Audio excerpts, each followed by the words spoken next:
Assalamualaikum warahmatullahi wabarakatuh. Bismillahirrahmanirrahim. Alhamdulillahirabbil alamin. Wassalatu wassalamu ala asyrofil anbiya'i wa mursalin wa ala alihi wa sahbihi ajma'in. Amma ba'du. Baik sahabat manisnya Hijrah Channel dimanapun Anda berada, semoga senantiasa diberikan kesehatan oleh Allah Subhanahu wa taala, sehat lahir dan batin, dan diberikan rezeki yang berlimpah ruah halal dan barokah, dan dijauhkan dari segala mara bahaya oleh Allah Subhanahu wa taala. Amin ya Allah ya rabbal alamin. Pada pertemuan kali ini, pada video kali ini, saya akan membahas atau melanjutkan kajian kitab tasawuf kita, Kifayatul Atqiya, yang mana kemarin sudah menerangkan tentang pasrahnya orang-orang hakikat, tentang qada dan qadar gitu ya.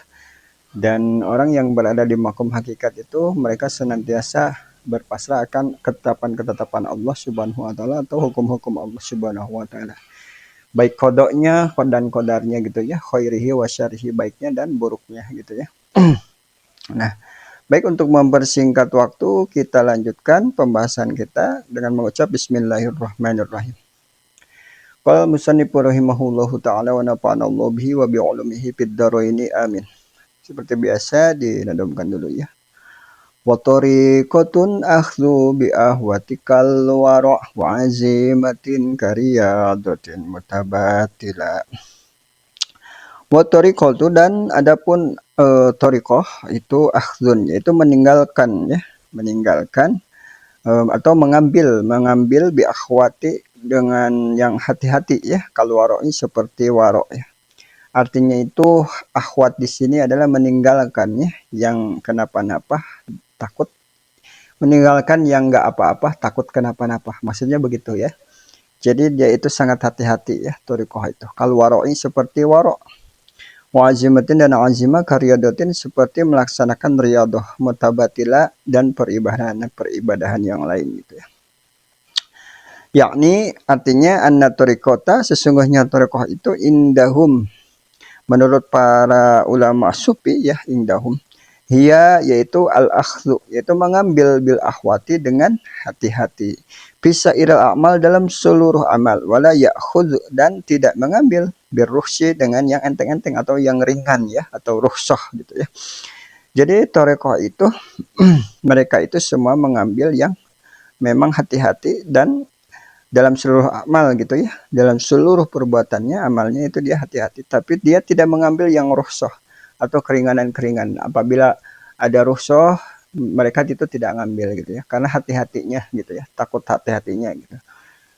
Jadi yang enggak kenapa-napa juga mereka anggap itu takut jadi kenapa-napa. Itulah sifat thariqah dan waro gitu ya. Wadzalika, dan yang demikian itu kal waroi seperti waro. Qala al-Qushairi, telah berkata Imam Qushairi ya, al waro itu adalah tarkus syubhati. Waro itu adalah meninggalkan perkara-perkara syubhat ya. Jadi kan ada halal, ada haram, ada syubhat. Nah, kalau syubhat itu belum jelas halal atau haramnya. Nah, orang yang waro itu, orang yang hati-hati itu, dia tidak akan mengerjakan perkara syubhat atau memakan perkara syubhat gitu ya. Karena dia takut terjadinya haram gitu. Begitu ya. Wa qala al-Ghazali, dan telah berkata siapa Imam Ghazali ya, al-wara'u arba'u darajatin. Waro itu terdiri dari 4 derajat atau 4 tingkatan ya, menurut Imam Ghazali. Annaha, bahwa sesungguhnya yang paling rendah itu wara'ul adli, yaitu wara'ul adil ya. Ini yang paling rendah, tingkat paling dasar gitu ya. Wahwa tarku kulli yuharrimuhu fatwal fuqaha ya. Jadi meninggalkan semua yang diharamkan atau meninggalkan semua yang tidak dibolehkan, fatwal fuqaha, menurut fatwa ahli fikih gitu ya. Kariba, seperti riba, wal muamalatil fasidati, dan praktek muamalah atau praktek jual beli yang rusak gitu ya. Nah, ini tingkat paling rendah itu wara'ul adl ya. Jadi wara'ul adl di sini menurut Imam Ghazali itu adalah waro yang paling rendah. Dan apa itu artinya? Meninggalkan semua yang diharamkan oleh fatwa fuqaha, atau lebih jelasnya kalau sekarang itu MUI gitu ya. Kalau menurut MUI haram, kita jangan mengerjakan. Kalau menurut MUI haram, kita jangan makan gitu ya. Yang jelas harus meninggalkan semua fatwa-fatwa yang diharamkan gitu ya. Nah, itu baru tingkat dasar gitu ya. Kalau kita mengerjakan semua yang diharamkan berarti kita belum waro, bahkan kita terjerumus ke dosa gitu ya. Nah, kan riba seperti riba dan wal muamalatil fasidah dan praktik muamalah yang rusak. Nah, ini kalau dijelaskan muamalah sangat panjang sekali gitu ya. Jual beli itu ya. Nanti ada jual beli yang memang kalau yang rusak itu ada goror, ada maisir ya, ada judi juga, ada apa? Ada doror gitu ya. Nah, banyak gitu. Tapi itu berulang lingkup fikih ya. Kalau kita sekarang lagi ngebahas tasawuf ya. Nah, nanti di Fathul Muin mungkin ya. Insyaallah ya kita jelaskan. Asaniyah dan yang kedua itu waro'us solihin. Waroknya orang-orang soleh. Wahwa apa itu? Yaitu tarkus syubhati. Meninggalkan perkara syubhat ya. Nah, perkara syubhat. Jadi kalau yang pertama, yang tadi yang paling rendah, waro adil itu meninggalkan perkara-perkara yang diharamkan gitu ya. Nah, mereka itu masih meninggalkan perkara-perkara haram, tapi mereka bisa saja terjadi melakukan perkara subhat. Itu warok tingkat terendah gitu ya. Nah, kalau yang kedua warok solihin itu warok yang memang agak naik levelnya. Naik levelnya satu kasta gitu ya.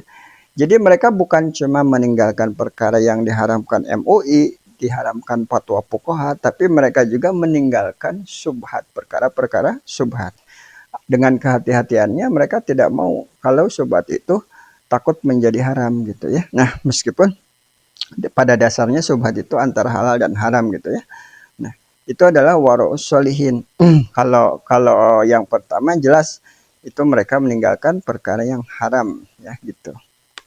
Nah, jadi naik level aja sedikit. Nah, wasalisah dan yang ketiga waraul muttaqin. Nah, ini waro yang orang-orang yang bertakwa gitu. Wahwa apa aja tarku ma la ba'sa bihi makhafata ma bihi ba's.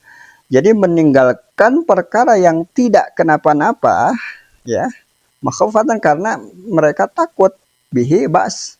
Ada kenapa-napa, meninggalkan perkara yang enggak apa-apa menurut kita enggak apa-apa, tapi saking dia waroknya, saking hati-hatinya, dia nggak mau mengerjakan perkara yang nggak kenapa-napa itu menjadi takut kenapa-napa gitu ya. Nah,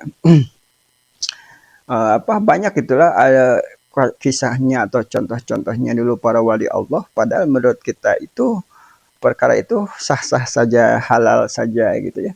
Tapi saking hati-hatinya mereka meninggalkan perkara yang halal itu demi menjaga kewaroannya gitu ya. Nanti di sini ada contoh-contohnya para imam-imam besar, para waliullah yang waroknya gitu ya, yang memang hati-hatinya gitu ya. Waqala Sayyidina Umar radhiyallahu anhu, Sayyiduna Umar telah berkata Sayyidina Umar radhiyallahu anhu, kunna nad'u tis'ata syaril halal makhafah an-naqa'a fil haram. Dulu kami meninggalkan 9 dari 10 yang halal. Kata Sayyidina Umar ya. Jadi perkara yang halal, tapi tetap dia tinggalkan. Beliau tinggalkan karena takut terjadi keharaman gitu ya. Nah itulah waro artinya. Jadi mereka Sayyidina Umar itu meninggalkan 9 dari 10 yang halal. Artinya dia cuma mengerjakan 1 yang halal gitu ya. Dibanding yang 9 meskipun halal beliau tinggalkan karena takut gitu ya. Takut haram gitu ya. Makhufatan an-naqa'a fil haram, takut kada perkara yang haram. Itulah waro tingkat ketiga ya. Nah, dan yang terakhir ar-rabi'ah wara'us siddiqin, itu waro ya orang-orang yang siddiq ya. Wahwa tarku, yaitu meninggalkan semua mahua munfakun, semua apapun yang menyebabkan munfakun itu menyebabkan dirinya anil afati, dari adanya penyakit atau kerusakan gitu ya. Nah itu wara'us siddiqin. Meskipun dia itu contohnya atau gini, contohnya rokok gitu ya. Rokok kan ada yang mengatakan haram, ada yang mengatakan makruh gitu ya. Nah, terus kalau yang mengatakan makruh juga dia meninggalkan rokok tersebut karena takut ada penyakit gitu misalkan ya. Nah, contohnya seperti itu. Jadi meskipun rokok tidak haram misalkan ya, kalau yang masuk ke pendapat makruh, rokok itu tidak haram atau makruh, tapi dia takut ada penyakit bagi dirinya, maka ditinggalkanlah rokok itu. Nah, itu contohnya warok ya. Hati-hati gitu ya. Hati-hati takut terjadi apa-apa gitu ya sama dirinya gitu ya. Yuhka telah dihikayakan anna ukhta Bishril Hafi, sesungguhnya ada saudaranya siapa Bishril Hafi, itu seorang wali Allah namanya Bishril Hafi ya. Bishril Hafi. Jadi Bishril Hafi itu punya saudara yaitu perempuan ya, perempuan ya. Radhiyallahu anhu, semoga radhiyallahu anhuma, semoga Allah meridhoi keduanya. Jadi meridhoi Bishril Hafi dan saudaranya itu ya. Ja'at ilal imam, datanglah saudara Bishril Hafi itu ilal Imam Ahmad, kepada Imam Ahmad, waqalat, dan ia berkata, inna nagzulu fi syutuhina, sesungguhnya kita pernah memintal itu menjahit atau menenun ya, menenun sesuatu ya, fi syutuhina, dalam suatu rumah ya. Jadi dulu itu kayak di Mekah itu, di Arab Saudi itu ada atap-atap yang di atas tempat menenun gitu ya, tempat menjahit gitu ya dulu tuh. Beliau itu pernah menenun bersama Imam Ahmad ya. Fatamurru bina masaili tohiri. Terus sambil menenun barang itu ya, menenun sesuatu gitu ya. Tiba-tiba datanglah cahaya, ada cahaya yang lewat kepada mereka gitu ya, yang nampak gitu ya. Wa yaqa'ush syu'a alaina, dan kemudian cahaya itu menyinari atau menerangi kita sambil menenun gitu ya. Dalam ceritanya dia sambil menjahit atau menenun, kan itu gelap misalkan ya. Terus tiba-tiba ada cahaya yang menerangi dia gitu ya, menerangi, akhirnya dia menenun sambil melihatin, karena ada cahaya jadi kelihatan menenunnya gitu ya, atau menjahitnya gitu ya. Apa ya zuzu lana. Terus saudara Bashar Al-Hafi itu, Bishri Al-Hafi itu bertanya kepada Imam Ahmad, wahai Imam Ahmad, apakah boleh bagi kita, lana bagi kita, al-ghazlu, yaitu menjahit atau menenun, bisyu'aiha, dengan bantuan cahaya tersebut, dengan bantuan cahaya yang dari orangnya. Ibaratnya gini, contohnya kita menenun, ada bantuan dari cahaya orang lain, dari rumah tetangga, misalkan rumah tetangga listriknya misalkan gede, terus masuk ke rumah kita gitu ya, masuk ke rumah kita. Nah, kita memanfaatkan listrik tersebut ya, ibaratnya kita mendapatkan cahaya atau mendapatkan listrik dari orang lain gitu ya, tanpa meminta halal kepada dia gitu ya. Meskipun menurut kita ya, orang lain itu tanpa diminta juga mungkin itu cahaya memang buat menerangi jalan gitu ya, buat menerangi jalan gitu ya, tidak apa-apa ya gitu. Tapi saking waronya, saking hati-hatinya, dia itu tidak mau mendapat menenun dari cahaya orang lain gitu ya, cahaya rumah orang lain gitu. Itu saking waronya. Pokoknya maka telah berkata Imam Ahmad kepada saudara Bisritnya yang tadi itu, man anti, siapa engkau? Afaka, semoga Allah mengafiatkanmu. Pakolat, maka beliau menjawab, ukhtu Bishrul Hafi, aku saudaranya Bishr Al-Hafi ya. Jadi Bishr Al-Hafi punya saudara yaitu perempuan, dia yang menenun itu ya. Pabaka, maka kemudian Imam Ahmad langsung menangis. Beliau langsung menangis. Ternyata seorang penenun itu adalah saudaranya Bishr Al-Hafi gitu ya, yang memang merupakan waliullah ya, yang asalnya dulu seorang ahli maksiat gitu ya, tapi dengan taufik Allah Subhanahu wa taala seorang Bishr Al-Hafi itu diangkat derajatnya sampai kedudukan tertinggi menjadi waliullah ya, waliullah. Nah, terus Imam Ahmad langsung menangis, waqala, dan berkata, mim bainikum yakhruju al-war'u as-sadiq. Mimbaitikum, waqala, Imam Ahmad berkata, dari rumah kalian yakhruju al-war'u as-sadiq, telah keluar atau muncul kewaraan yang benar gitu ya. Jadi Imam Ahmad tuh menangis dan berkata, sungguh memang tidak disangka gitu dah, dari rumah ini telah keluar sesuatu waro yang benar-benar waro, yang benar-benar hati-hati gitu ya. Nah, jadi Imam Ahmad tuh menangis gembira ya, menangis gembira karena ternyata masih ada sosok orang yang memiliki kewaroan yang benar-benar waro gitu ya. Waronya tingkat tinggi ya, waro sidik tadi ya. Yang kata Imam Ghazali yang 4 tingkatan itu, yang pertama waro adl, kedua waro solihin, ketiga waro muttaqin, dan terakhir waro sidikin ya. Nah, ternyata masih ada orang-orang yang di tingkat waro sidikin ya. Imam Ahmad itu langsung menangis sambil berkata seperti itu. Artinya itu menangis gembira atau takjub gitu ya. Takjub kepada saudara Bishr al-Hafi gitu ya. Udah mah Bishrnya jadi wali, saudaranya pun yang perempuan itu memiliki makom derajat waro sidikin ya. Waronya tingkat waro yang paling tinggi gitu ya. Nah, la ta'guzuli, wahai perempuan janganlah menjahit baju pisuaiha di bawah cahaya tersebut ya. Ya gitu. La ta'guzuli pisuaiha. Jadi Imam Ahmad berkata, wahai perempuan jangan menjahit baju itu di bawah cahaya tersebut. Artinya itu cahaya rumah orang gitu ya. Meskipun orang itu memang menyinari ke rumah kita, kita kalau mau minta izin dulu boleh gitu ya. Kalau nggak minta izin memanfaatkan cahaya tersebut itu dilarang, kata Imam Ahmad gitu ya. Nah, wakilah dan telah dikatakan. Nah, ini riwayat lagi nih. Inna Malik bin Dinar, sesungguhnya seseorang Malik bin Dinar, maka tapil bil Basroh, dia menetap di Basroh ya. Beliau itu menetap di Basroh ya, di Baghdad. Arba'ina sana, selama 40 tahun ya. Falam yasiha, maka beliau itu tidak pernah atau tidak sedikit pun ya lahu ayyakula syai'an, untuk memakan sesuatu pun min tambil Basroh, dari kurmanya Basroh ya. Jadi selama 40 tahun Malik bin Dinar menetap di Basroh, tidak pernah merasakan apa yang namanya kurma Basroh itu ya. Nah, wala min rutobiha, dan juga dia tidak pernah memakan kurma basahnya. Ya, kalau kan ada kurma kering, ada kurma basah gitu ya. Mau kurma basah, mau kurma kering ya, dia tidak pernah merasakannya gitu ya.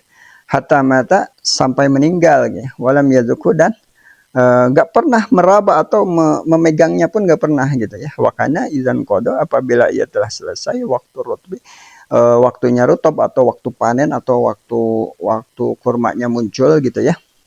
Qala ya ahlal Basrah, dia berkata, ya ahlal Basrah, wahai penduduk Basrah, hadza batni, perut saya ini, mana qasa minhu, gak pernah minhu syai'in, sedikit pun kekurangan, wala zada, dan gak pernah sedikit pun menambah fikum, dari atas apa yang ia makan gitu ya. Jadi artinya meskipun dia nggak pernah memakan kurma basah atau kurma kering yang di Basrah itu, perutnya itu nggak pernah kekurangan dan nggak pernah kelebihan, kata beliau gitu ya. Kan ada yang mengatakan kalau kurma Basrah itu apa, di prosesnya gitu ya, di prosesnya tidak seperti kurma biasa gitu ya. Saking hati-hatinya, takut apa gitu ya, makanya dia tidak pernah memakan gitu. Nah, terus wakilah, dan telah diceritakan atau dihikayatkan lagi ya, di Ibrahim bin Adham. Nah, ini waliullah juga ya, waliullah Ibrahim bin Adham ya. Ala tashrab, kenapa engkau tak minum min ma'i Zamzam, dari air Zamzam? Faqala law kana li, oh ya. Jadi singkat cerita, waliullah Ibrahim bin Adham ini dia ke Mekah ya, beliau ke Mekah. Kan dulu itu di Mekah itu ada sumur Zamzam. Nah, kalau sekarang tuh kan kalau mau ngambil Zamzam tuh enak, ada kerannya ya. Terus tinggal nyiduk atau tinggal minum gitu ya. Sudah disediain. Kalau dulu Zamzam itu berbentuk sumur ke bawah dan memang harus ditimba dulu gitu ya. Harus ditimba si Zamzamnya itu, si air Zamzamnya itu dengan misalkan pakai ember atau pakai apa gitu ya, alat timbanya harus diambil ke bawah gitu ya. Nah, seorang waliullah Ibrahim bin Adham tidak meminum atau mengambil air Zamzam tersebut dikarenakan apa? Pakola, beliau berkata, laukanya li, walaupun seandainya ada li bagiku tempat untuk menyiduknya atau ibarat kata embernya lah, dalwun ya, dalwun la syarabtu, maka aku pasti meminumnya. Jadi saking hati-hatinya Waliullah Ibrahim bin Adham, dia tidak meminum air Zam-Zam karena takut itu si ember yang buat nyedok air Zam-Zamnya itu punya orang lain gitu ya. Kalau dia punya ember sendiri mah pasti dia meminumnya gitu. Saking dia waroknya, beliau waroknya karena itu ember punya orang, terus ember harus minta halal dulu kepada yang punya ember tersebut. Padahal ember itu adalah emang untuk halayak umum ya, halayak buat khusus buat umum gitu ya. Memang ada orang yang sengaja menyediakan ember tersebut apabila bagi orang yang mau meminum sumber Zam-Zam, air Zam-Zam itu pakailah ember ini gitu ya. Tapi saking hati-hatinya, saking waroknya Waliullah Ibrahim bin Adham, beliau tidak meminum air Zam-Zam dan tidak memakai ember tersebut karena takut itu ember punya orang dan orangnya nggak ridho kepada kita gitu ya. Nah, begitu, itulah tingkat para wali Allah, waroknya memang warok yang sudah sidikin, warok yang paling tinggi gitu ya. Jadi perkara-perkara yang nggak kenapa-kenapa mereka anggap jadi kenapa-napa. Jadi mereka anggap perkara yang halal juga mereka anggap bagi mereka itu takut jadi haram gitu. Nah itulah warok, itulah hati-hatinya gitu ya. Nah, ya mungkin sampai di sini dulu pertemuan kita. Apabila salah saya ada penerangan mohon dimaafkan. Apabila ilmunya benar itu ilmu hakikatnya dari Allah Subhanahu wa taala. Wabillahi taufiq wal hidayah wal inayah. Wassalamualaikum warahmatullahi wabarakatuh.